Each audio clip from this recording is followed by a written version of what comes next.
el economista, ex vicepresidente ejecutivo del grupo BAC Credomatic, quien quizá en su momento enfrentó una de las mayores crisis institucionales, financieras, bancarias que recuerda el país en los últimos 20 años.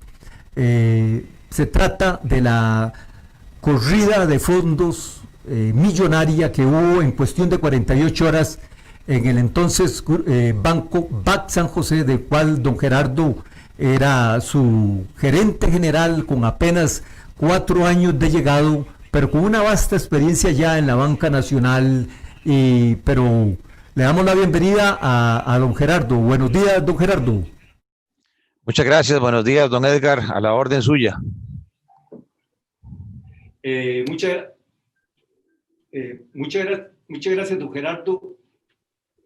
Muy amable por participar, por atender la invitación de Puro Periodismo a participar en este webinar esta mañana.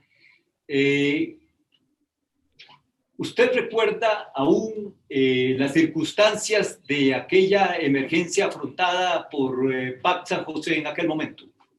Claro, le voy a hacer una breve descripción de lo sucedido el 10 y el 11 de agosto. Efectivamente, el BAC tuvo un ataque en función de un rumor.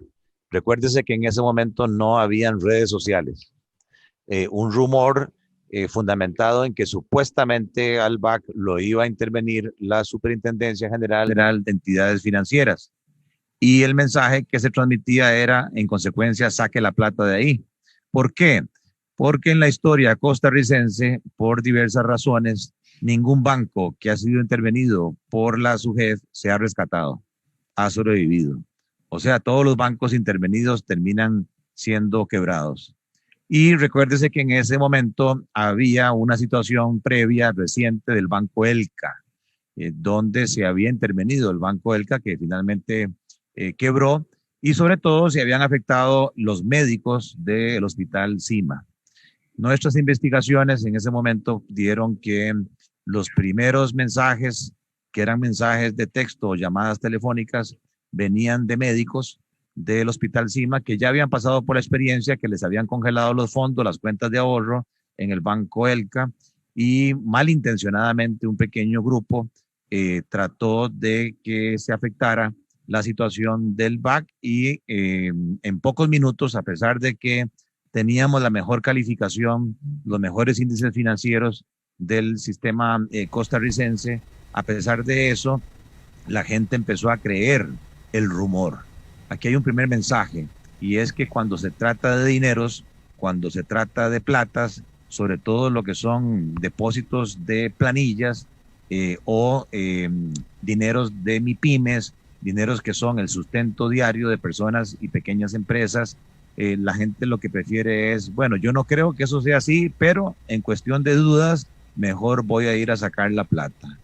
Y eso fue lo que hizo que en pocas horas tuviésemos una manada, una cantidad inimaginable de personas en todas las sucursales del BAC San José y en los cajeros automáticos pidiendo efectivo, constante y sonante. O sea, la gente en una situación de crisis financiera no quiere cheques, no quiere que se le pague incluso en dólares, ellos quieren colones, billetes y monedas.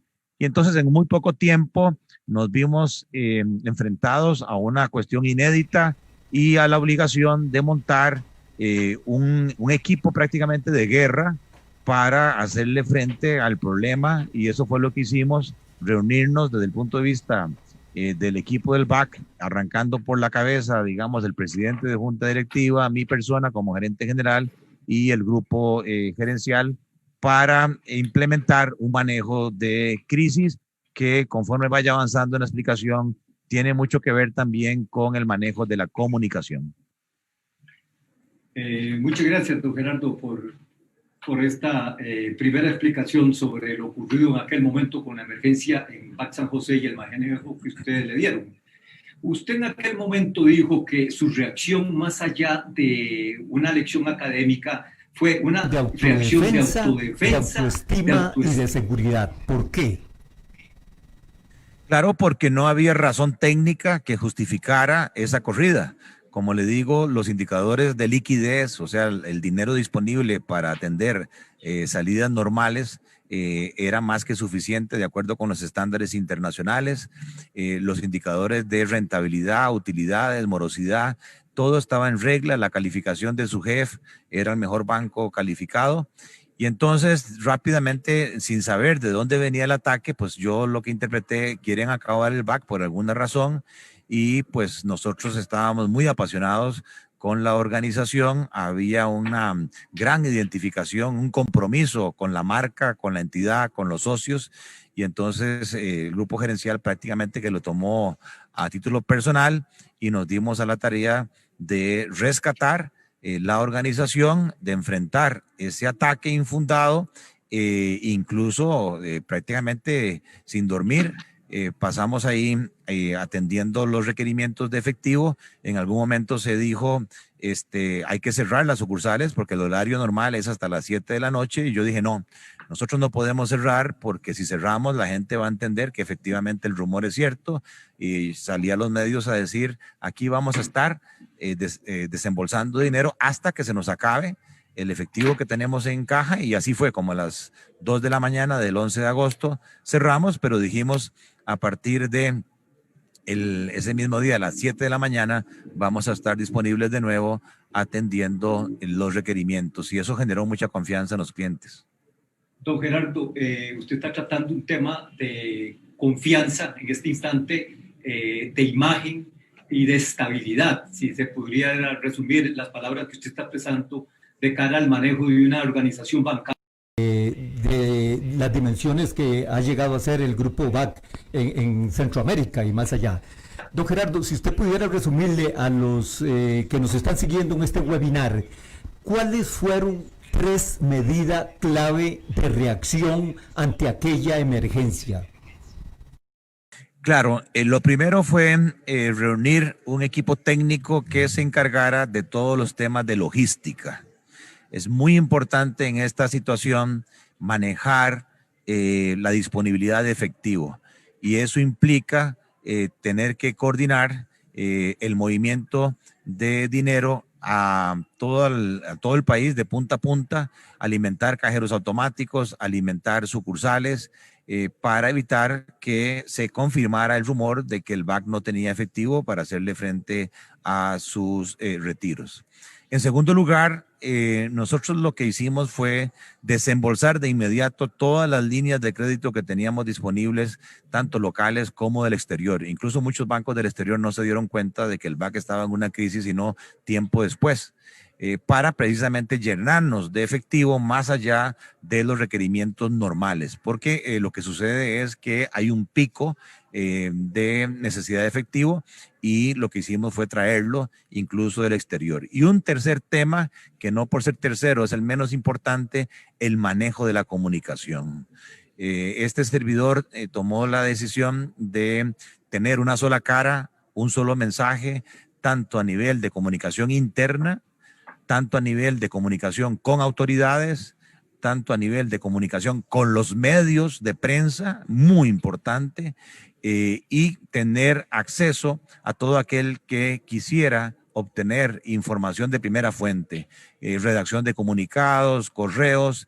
Repito, en ese momento no habían redes sociales, no había WhatsApp y todos estos medios, pero lo que hicimos fue, con la ayuda de una agencia de comunicación, pues sí, convocar a los periodistas, porque sí nos dimos cuenta en aquel momento que había mucho desconocimiento de materia financiera, del tema bancario, y nos correspondía parar los rumores, simultáneamente educando a muchos de los comunicadores de medios en lo que es el tema de liquidez, de cómo el banco estaba preparado, de las reservas de liquidez que se tenían, del apoyo del Banco Central.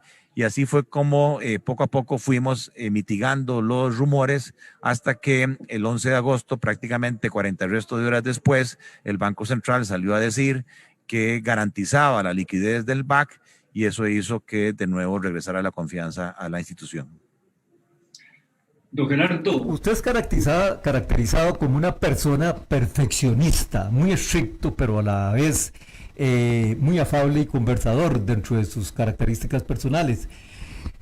Dentro de los complejos tiempos que vivimos hoy, de los momentos de incertidumbre que vive el país y el mundo en medio de los efectos post-pandemia, efectos económicos, efectos políticos, efectos sociales, don Gerardo, ¿cómo visualiza usted o cómo resumiría sus principales preocupaciones por parte de las políticas que siguen instituciones, grupos empresariales u organizacionales frente a eventuales emergencias, frente a eventuales situaciones extraordinarias y sobre todo frente a tomar decisiones en estos tiempos tan turbulentos? Sí, yo diría que estamos en una situación de crisis global, obviamente, no solamente crisis de salud, sino crisis económica, pero también hay mucha desconfianza. Yo arrancaría por ahí. A mí me parece que los líderes, en este caso de las autoridades de gobierno, necesitan transmitir confianza. La encuesta última de la Universidad de Costa Rica del índice de confianza es muy reveladora, es preocupante porque nos dice que de cada 10 costarricenses, 9 son pesimistas en cuanto al futuro cercano. Solo hay uno que es optimista.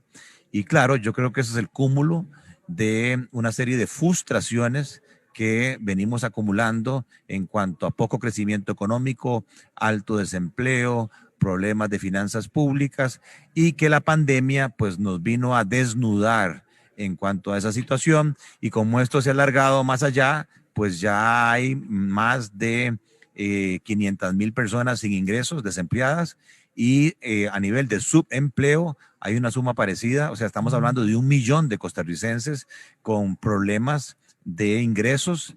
Y claro, cuando uno tiene familia y no tiene los suficientes ingresos para cubrir sus necesidades, hay desesperación, hay angustia. Entonces me parece a mí que lo primero es empezar a transmitir mensajes que sean creíbles, pero a su vez que sean consistentes entre lo que el líder dice y lo que el líder hace. Si la gente percibe que una cosa es lo que dice, pero en la práctica nada sucede, empieza a haber desconfianza, empieza a haber pérdida de credibilidad. Y entonces el ambiente de pesimismo nos empieza a llenar a todos, y eso afecta al consumo, eso afecta a la inversión, eso afecta a la demanda agregada que se llama.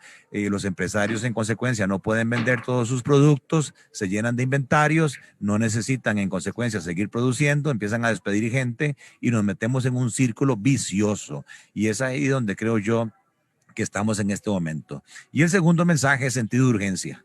Sentido de urgencia. Yo en este momento estoy en la mesa de diálogo, que ya arrancó aquí en el centro de convenciones. Hay 70 organizaciones. Vamos a empezar a ver un primer tema que es reactivación económica. Imagínense que el día de ayer se presentaron las propuestas, son 1,208 propuestas. O sea, ¿cómo puede ser posible que se pongan propuestas de parte de sindicatos, empresarios, cooperativistas, solidarismo, sindicalismo, que son ideales, que son, como dicen los gringos, nice to have, ideal de tener, pero que no reflejan el problema de cortísimo plazo que estamos teniendo, que podría ser que el gobierno no tenga plata, y al no tener plata no puede pagar aguinaldos. Los aguinaldos están prácticamente a la vuelta de un mes. No podría pagar salarios, no podría pagar los alquileres, no podría pagar pensiones.